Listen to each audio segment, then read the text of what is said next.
So now we're going to talk about the payment process, how that process flows. It starts out with the patient visit to the physician who evaluates the patient, and they document the conditions. This information is then assigned the appropriate diagnosis, the ICD-10 code, and the CPT treatment code for any treatments they receive. The diagnosis and treatment codes are typically documented on a super bill, and sometimes the physician or the provider will check or circle the diagnosis and treatment and add any modifiers to indicate any modifications to the treatment. And then the medical billing specialist will get involved here. This is where they take the super bill, the insurance information, and the patient demographic information, and input all this information into the practice management software. This is sometimes referred to as the medical billing software. This is where a claim is then created and uploaded or transmitted to either the insurance company or more typically to the clearinghouse.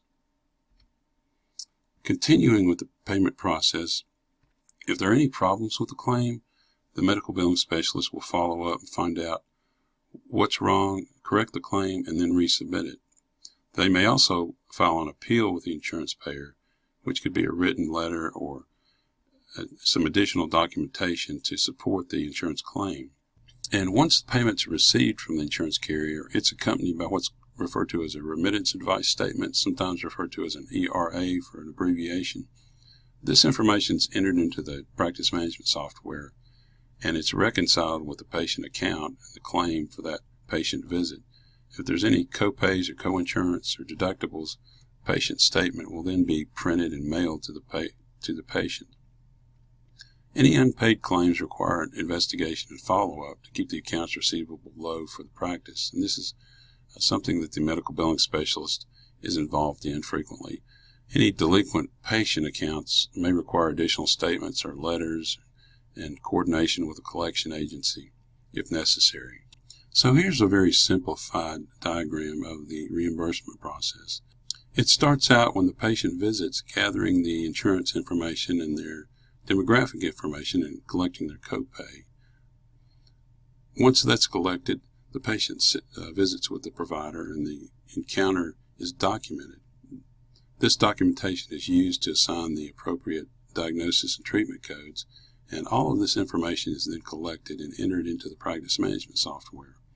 This information is then used to create a claim, and typically that's an electronic claim.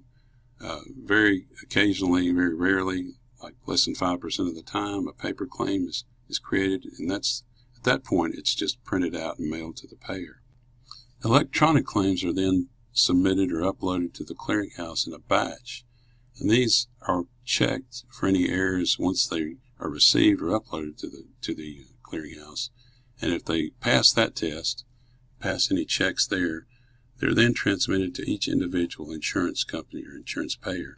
If there are any errors, those are corrected and resubmitted to the clearinghouse, where they're once again submitted to the insurance payer. If the claim is okay, then it goes to the insurance payer for the adjudication process. The insurance payer adjudication process is just simply the process that they go through to determine the amount to reimburse to the provider if any adjustments are made. These would be indicated on the electronic remittance advice, and the payment would be posted and reconciled in the practice management software.